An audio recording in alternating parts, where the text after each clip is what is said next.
Good evening. I'm Stewart and welcome to Mirador Television, where I'm going to my conversations with Stewart program is going to take place where he is now. So I messed it up. Good evening. Welcome to Mirador Television and my conversation with Stewart President.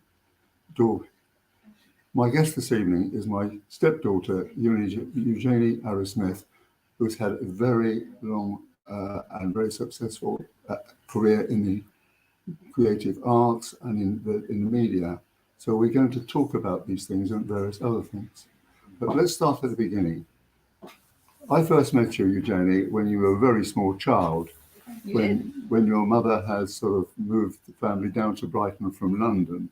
Yeah. And I was just wondering if you still have sort of good memories of Brighton and what you felt about it, or how. Well, we lived in Clifton Street, which I absolutely loved, Yeah. and I always remember the first time I saw the sea. I was at Brighton seafront, and it was an absolutely stunning experience. But the first time I saw it, I just cried and screamed without any inhibitions.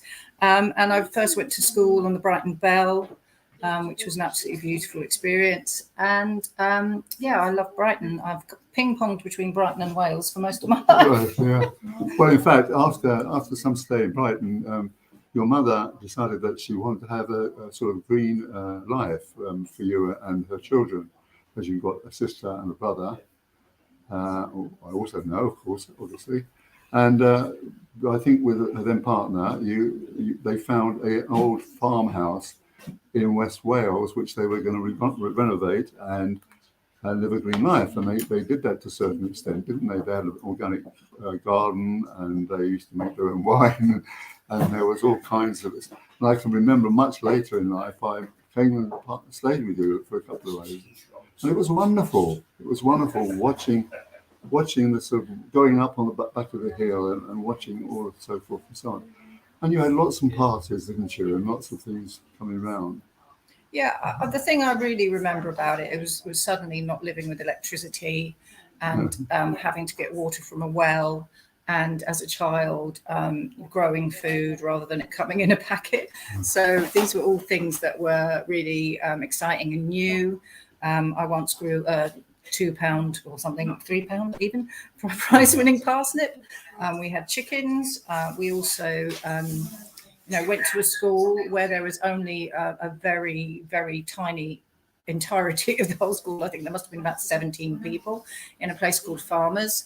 And we used to actually have to walk through a cowshed to get to the village hall to have our lunches. So it was a very interesting and exciting time, and it's shaped my life in a lot of ways. Certainly with the energy crisis going on, I certainly know how to survive without electricity, as many people will have to do this winter in the current climate. So we had an amazing life in nature, and it's something that has had an influence on my life eternally, really, because I like to be close to the hills and close to the earth, or close to nature in some way. There has to be some part of nature. Like when I lived in Brighton, only left fairly recently, and we lived in Chichester Place, and just the seafront there is also extremely beautiful, and there's all kinds of wildlife on the seafront on so many levels.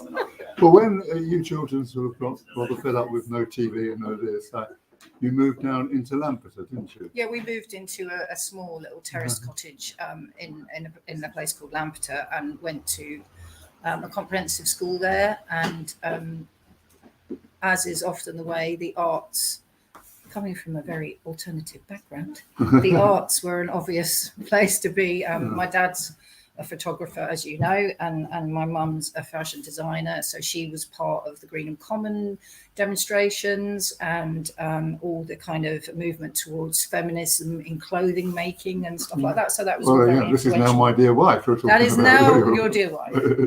Yeah, it's wonderful. Okay, so I can remember the kind of life you had in Lamberton. It was really quite exciting, wasn't it? There was all kinds of people. It wasn't exciting in the winter. Yeah, no, You used to no, have to no. go to bed with a cat in the bottom of your sleeping bag and several coats on. So, you know, having to light fires every day and all that. But it gives you a kind of humility about the resources that we rely upon all the time and the expectations that you flick a switch and something automatically happens. And I think that that's an important lesson for us all as we are facing a climate crisis. Well, I think that's a good way to think about these things. Yeah. I mean, I agree with all of it, all of what you said. But then you got to be out at 17 and you sort of fed up with small town life. Is that right? So you went to London, to the big city. Well, You got your A levels. yeah, I sat my A levels in Lampeter, having worked in the legendary Conti's Cafe for several years and been a part of student life in Lampeter, because Lampeter has one of the oldest universities in the UK. Yeah. So I used to hang out with all the students and they would tell me stories about the music scene in Birmingham or wherever that was around the UK, and I was very excited by that. And I left Wales at 17, a published poet already, and that led me into lyric writing, which then led me into the music industry, because I got a record deal and I worked with people like Steve Hillage from Golden and had a major label contract. So it was all really fertile learning ground. All right. So when you got to London, you were really very much immersed in the musical business, weren't you? The musical sort of milieu, if you like to put it that way. Well, it was a very exciting time, and I was signed by a man called Mick Clark, who signed Soul to Soul and Mantronics, and had lots of interesting music coming over from America and soul, and you know. Well, you introduced me just before he died, didn't you? I did, sadly? yeah. You met Mick. Yeah, Because he came to live in Worthing towards the end of his life, but he was an absolute music industry legend and a lifelong friend. Even though we made a record that cost £500,000 and never came out, and now belongs to Universal, and that kind of led me to be an advocate for other artists, because I couldn't get my record back, and I still haven't been able to get my record back. So I've worked for things like the Featured Artists Coalition and advocated for artist rights, which is really important to me.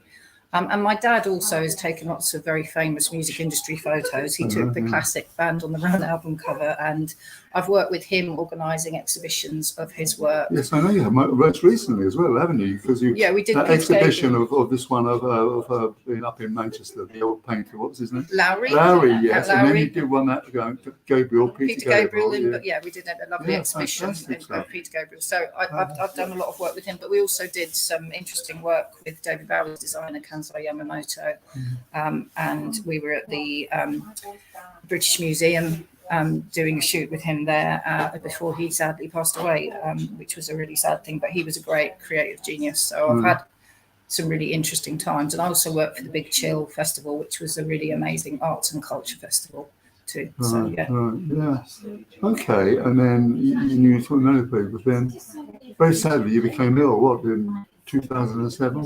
In 2008 I got diagnosed for the first time with breast cancer.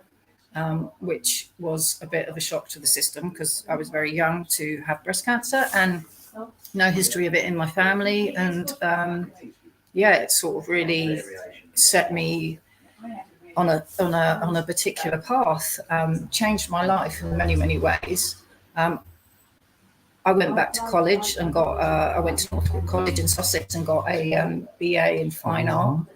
And then that went really well. I got 2-1 and I got to go to Brighton University and do a master's in performance and visual practices, which had a really interesting cultural element of study. But during that time, I started to do when I was going through chemo, I started to work for Aspire Sussex while I was a student on singing for the brain classes for people with acquired brain injuries or dementia. And that kind of was an amazing productive thing to do in the community, and it really renewed my love and feeling that music is really important to everyone and that it can make a really big difference in quite difficult circumstances. With your mother actually started a choir for Alzheimer's people? Or that, No, Mum came to some of the choirs I ran for people with dementia at various different care homes around Sussex.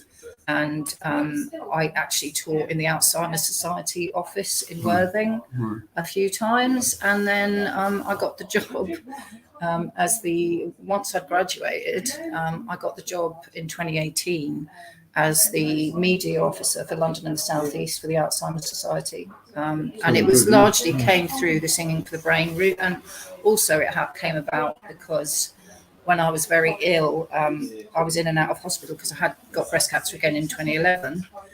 Which was not convenient either, but I'm very lucky to be alive. So, yay, Sussex NHS. And your mother actually gave up her house in Lamberton to move down to be with you, didn't she? Yeah, she did, yeah. And that's when I sort of hit on the scene. And eventually made an honest woman of her. Right, yeah, an honest woman at last. Yeah. Indeed.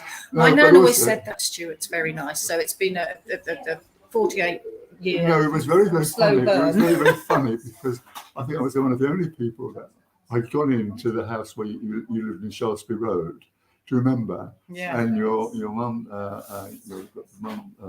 Leslie's mum, Elsie and Mark. Yeah. They came in, and I said, "Oh, would you like a cup of tea?" Yeah, they never. And they turned around and never thought they went.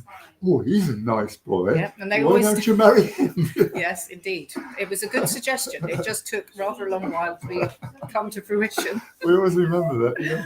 And also, well, in all that period, also, of course, you married Pepper, who's a wonderful person, and you have this nuclear family. We do. And which I'm also, I suppose, part of now. It's really wonderful. Yeah. Whether you like it or not.